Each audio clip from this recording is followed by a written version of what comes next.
Hello साथियों, कैसे हैं आप लोग? आशा करता हूँ आप सभी बहुत अच्छे होंगे।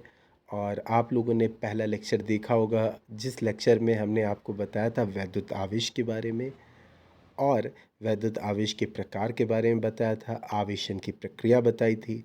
आज हम लोग स्टार्ट करेंगे कूलाम का नियम, जो कि मोस्ट इम्पॉर्टेंट है। कूलाम का नियम स्टार्ट करते हैं हम लोग। कूलाम का नियम देखते हैं, कूलाम का नियम क्या होता है। देखिए, वैद्युत आवेश का जो मात्रक होता है उसे बोलते हैं कूलाम।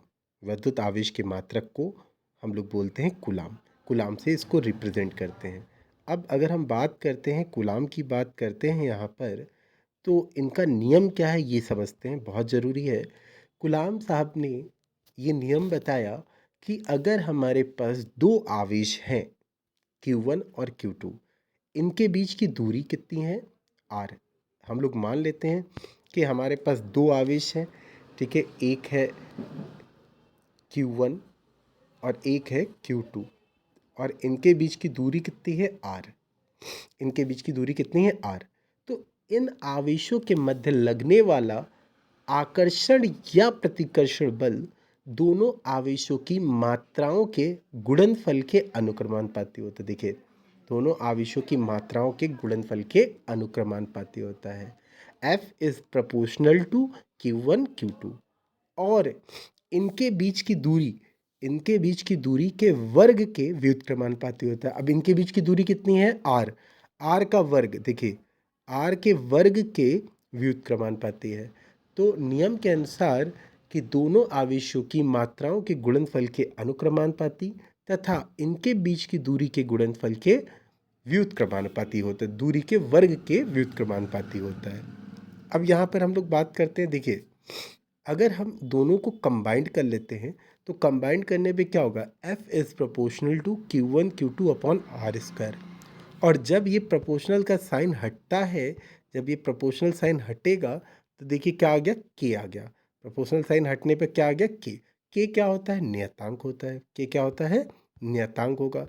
तो अब इस K नियतांक को जब हटाते हैं, या K नियतांक जिसका वैल्यू होता है 1/4 pi epsilon not, 1/4 pi epsilon not, ठीक है। और ये 1/4 पाई एप्सिलॉन नॉट जो होता है, ये के की वैल्यू है। के एक नियतांक है जिसकी वैल्यू हम लोग क्या होती है? 4 pi into 1/4 pi epsilon not. और यहाँ पर इस पूरे की वैल्यू होती है 9.0 × 10⁻⁹। 1/4 पाई एप्सिलॉन नॉट की वैल्यू होती है 9.0 × 10⁻⁹। अब यहाँ पर आपको दिख रहा है एप्सिलॉन नॉट, ठीक है। आपको क्या दिख रहा है?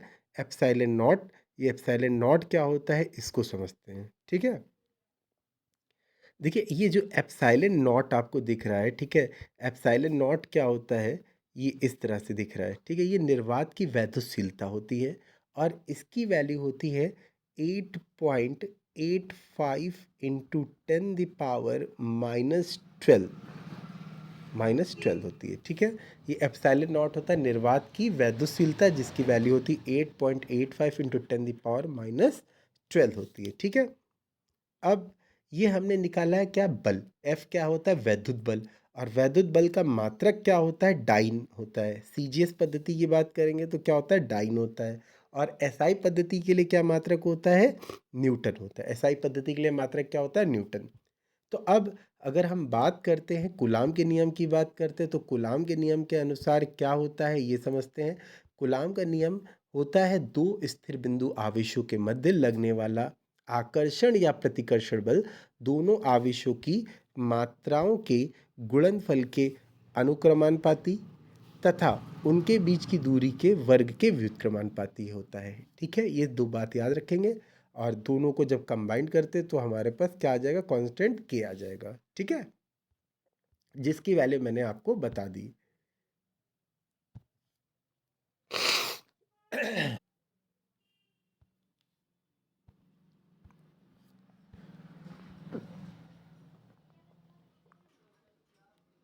देखिए, अब हम लोग बात करते हैं कूलाम के नियम की सीमाएं क्या होती हैं। देखिए, कूलाम का नियम जो होता है ये सिर्फ स्थिर वैद्युत आवेशों के लिए सत्य है। गतिशील आवेशों के लिए ये सही नहीं होता है। तो कूलाम का नियम स्थिर आवेशों के लिए ही सत्य है, गतिशील के लिए सत्य नहीं है। उसके बाद दूसरा पॉइंट है, देखिए, यह नियम केवल बिंदु आवेशों के लिए सत्य होता है। जो बिंदु आवेश होते हैं उनके लिए ही ये सत्य माना जाता है। यहाँ पर तीसरा पॉइंट हमारे पास है, कह रहा है यह नियम 10 की घात -15 मीटर से कम दूरियों पर ही लागू नहीं होता। अगर 10 की घात -15 से कम दूरी होगी तो ये नियम लागू नहीं होगा। ठीक है, अब हम लोग बात करते हैं वैद्युत क्षेत्र की। क्या होता है वैद्युत क्षेत्र, इसको समझते हैं। ठीक है, वैद्युत क्षेत्र क्या होता है इसको समझेंगे हम लोग। देखिए, वैद्युत क्षेत्र क्या होता है, इलेक्ट्रिक फील्ड की बात करते हैं हम लोग। इलेक्ट्रिक फील्ड क्या होता है इसको समझते हैं। ठीक है, इलेक्ट्रिक फील्ड क्या है इसको अच्छे से समझेंगे।